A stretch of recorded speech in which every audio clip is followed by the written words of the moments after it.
Hello guys, magluluto tayo ngayon ng fish steak na yellowfin. Hugasan muna po natin itong mga naiwang pinagkainan ng almusal kanina umaga. Ayan po. Siyempre tayo na rin ang maghugas at tayo ang magluluto. Maghugas na rin tayo. Huwag na natin hintayin yung naka-schedule. Sunod natin yung hugasan naman ay yung ating isdang yellowfin na lulutuin. Ayan po. Hugasan na po natin siya. At susunod naman po natin, salang na po natin ang ating kawali. Habang nakasalang po ating kawali, meron na po siyang mantika para hindi dumikit ang ating ipiprito. Asinan po muna natin ang ating yellowfin. Nasa ganun ay may lasa na po siya. Tamang-tamang asin lang po. Tansyahin lang po natin ang ating mantika para hindi po sayang sa mantika. Dagdag po tayo ulit ng konting mantika. Ganyan po. Tsaka guys, after natin na magpainit, ito na po ang ating isusunod. Ang pagprito ng yellowfin. Ipiprito muna po natin siya. Ganyan po, dahan-dahan lang po. Baka matalsikan po kayo ng mantika.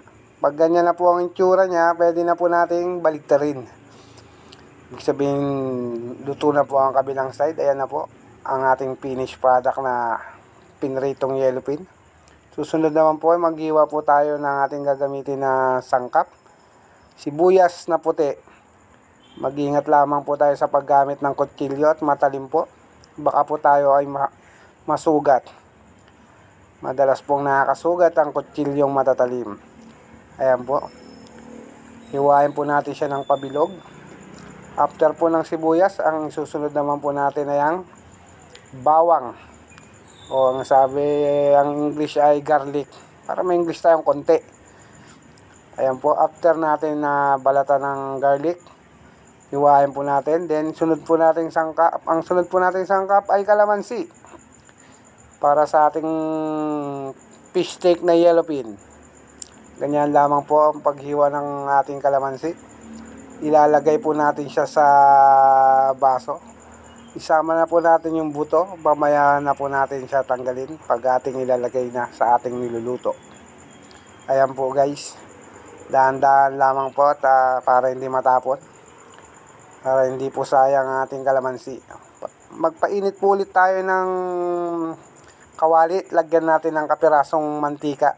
Yung kapiraso lamang po, yung saktong-saktong makakaluto ng ating sangkap tulad ng sibuyas. Ayan po, maglalagay na po tayo ng sibuyas at bawang.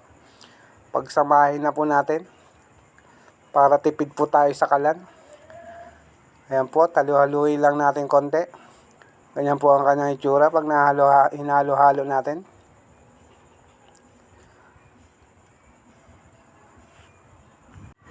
Pag nakita po natin na medyo luto na ang ating ingredients, pwede na po tayong maglagay ng toyo. Igigisa rin po natin, kasama po natin sa paggisang toyo. Ang gagamitin po natin na toyo ngayon is dato puti. Dato puti toyo. Baka naman. Tansyahin lang po natin ang ating ilalagay na toyo. Ayan po. Isama po natin siya sa paggisa. Ganyan po ang aking paraan ng pagluluto. Depende po sa inyo kung paano po kayo magluto ng fish steak na yellowfin. Ang susunod naman po ay ang kalamansi. Kumuha na po tayo ng panala para hindi po kasama ang buto. Isasama na po natin ang kalamansi habang ginigisa ang sibuyas, bawang, toyo at kalamansi. At syempre, hindi mawawala si Maggi Magic Sarap. Baka naman. Ayan po. Yung tamang-tama lang po. Huwag po natin ibuhos lahat para may matira pa sa susunod nating pagluluto. At hindi po siya masyadong malasa. Then, ilagay na po natin ang barliete. Ayan po ang yellowfin. Naglagay na po tayo dyan ng isang basong tubig. Parang pinakasabaw niya na po yun. At after ng kumulo, ilalagay po natin ang isda. At ang ating pinali na ingredient ay ang siling green. Pampadagdag kulay lamang po sa ating niluto.